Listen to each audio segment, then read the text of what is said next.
Hey team, in this screencast we're going to cover sections 7.2 and 7.3, finishing chapter 7. In section 7.2, we're going to talk about how climate affects the nature and location of biomes.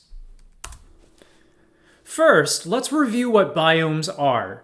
Biomes are large regions of land around the world that have similar climate and plant life, like deserts, grasslands, and forests.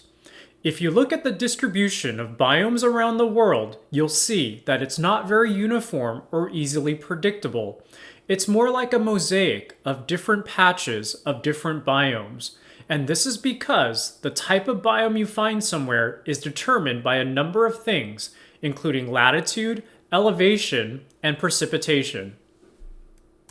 This diagram shows the effect of latitude and precipitation on the type of biome that you find somewhere. You'll see in the diagram that the higher in latitude you go, or the farther away from the equator you go, the colder it gets and the biome changes in response. Also, as things are wetter or drier due to precipitation and local weather and climate conditions, the type of biome changes as well. This diagram shows that elevation has a very similar effect to latitude in determining the type of biome that you find somewhere. As you go higher up in elevation, the cooler and colder it gets.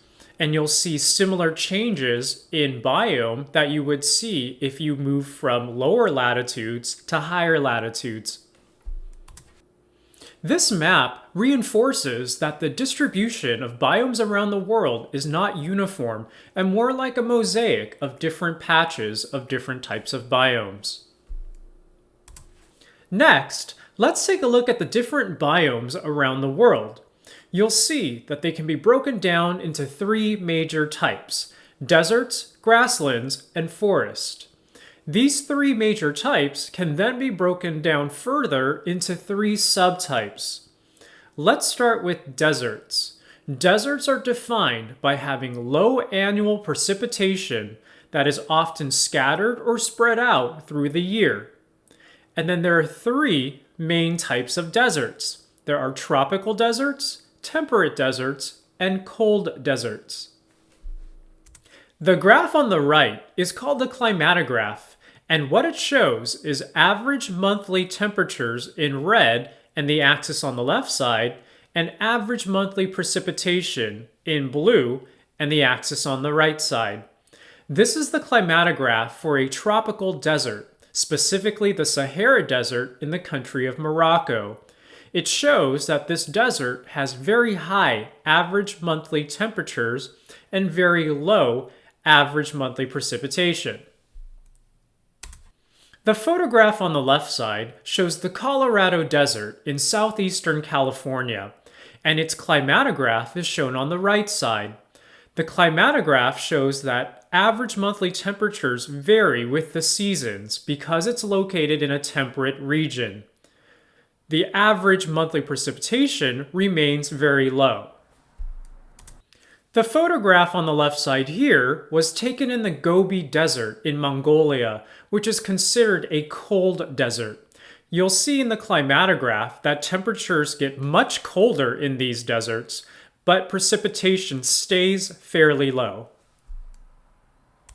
The next major type of biome are grasslands, and grasslands occur in places that are too moist for deserts and too dry for forests. Like deserts, there are three types of grasslands: tropical, temperate, and cold. You'll also see the term tundra in reference to cold grasslands.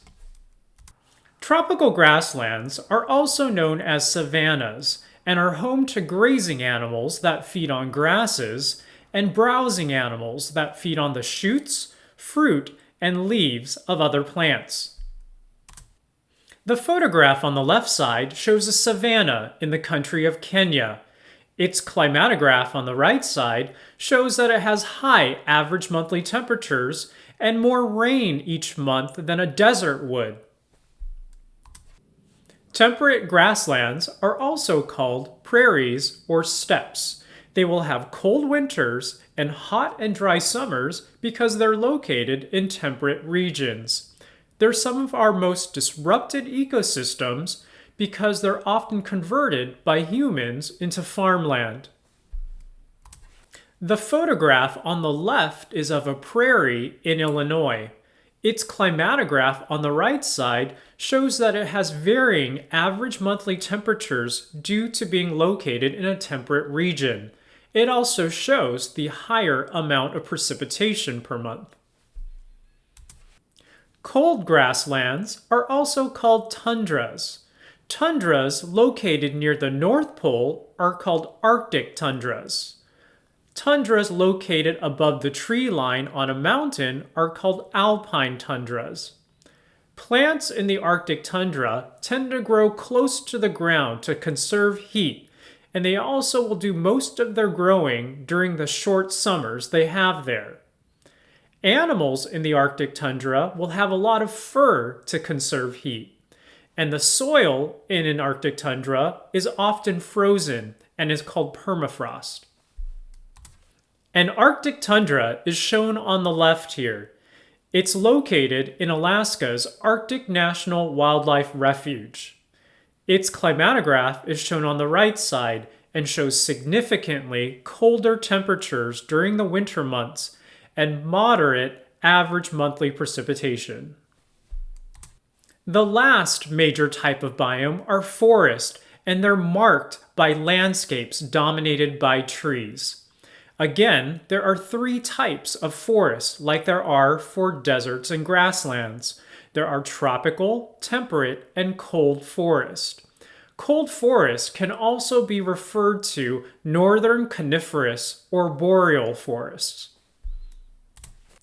Tropical rainforests are typically very hot and humid. They also have stratification of specialized plant and animal niches. What that means is that the tropical rainforest can be divided into layers: the canopy, the understory, and the ground, and you'll have different plants and animals at each level doing different things. Another characteristic of tropical rainforest is lack of nutrients in the soil because they're used up by plants or washed away by water. As a result, there's rapid recycling of these scarce soil nutrients. This diagram shows the stratification in a tropical rainforest with the different plants and animals that live at each level. A tropical rainforest in Costa Rica is shown on the left side, and its climatograph is shown on the right side. You'll see that it has high average monthly temperatures and high average monthly precipitation. Forests require a lot of water to grow, and you'll see they only exist in places with a lot of precipitation. Temperate deciduous forests are found in temperate regions and are adapted for cooler temperatures and less moisture. You'll find broadleaf deciduous trees here.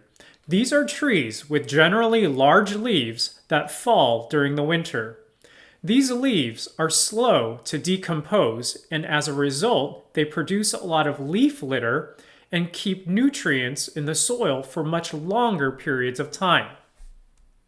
The photograph on the left shows a temperate deciduous forest in Germany, and its climatograph on the right side shows that it has colder winters and warmer summers, but generally high amounts of precipitation each month.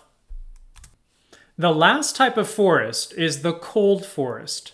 You'll see them described as evergreen, coniferous, or boreal. In some places, they're also called taiga.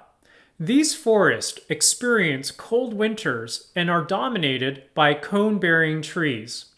Organic material in these forests is slow to decompose, like the temperate deciduous forest. In cooler coastal areas like the Pacific Northwest, these forests will also grow, where they're called coastal coniferous forest or temperate rainforests.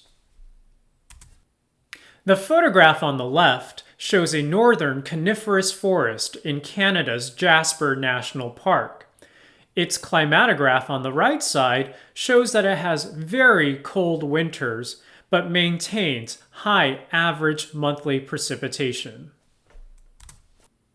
Mountains and elevation in general create cooler habitats than the areas around it. Mountains are significant for a number of reasons. The majority of the world's forests are located on mountains. Mountains can also serve as islands of biodiversity and places where endemic species that are found nowhere else can live. They also help regulate the Earth's climate and are major storehouses for water in the form of ice, snow, and glaciers.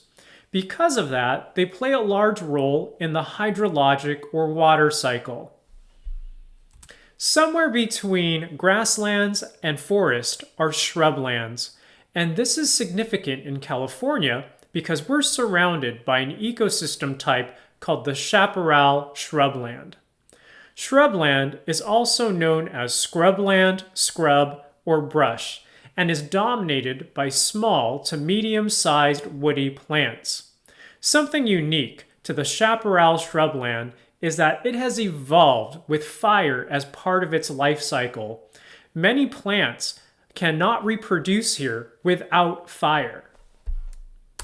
This is a photo of Chaparral shrubland in California. In section 7.3, we're going to wrap up by talking about how human activities have affected the world's terrestrial ecosystems. According to our best estimates, about 60% of the world's terrestrial ecosystems have been degraded or are currently being degraded. Let's talk about a few examples of this. In our deserts, we're building cities. This is a housing development in Las Vegas, Nevada.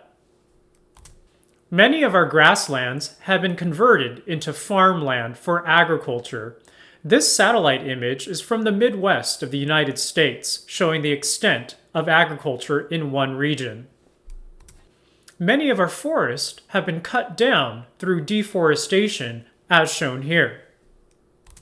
And finally, many of our mountains have been disturbed or degraded for the purpose of mining. This infographic has all the examples I shared with you and includes many more. This map shows the status of biodiversity around the world. Areas in red are critical or endangered. Areas in orange are threatened, and areas in yellow are stable or intact. Many of the areas that are critical or endangered are that way because of human activity. One thing that we should know is that biomes are not fixed in place and can move and shift as climate changes. This is important because human activity is affecting climate and can affect the location of biomes in the future. This diagram shows how biomes can move and shift.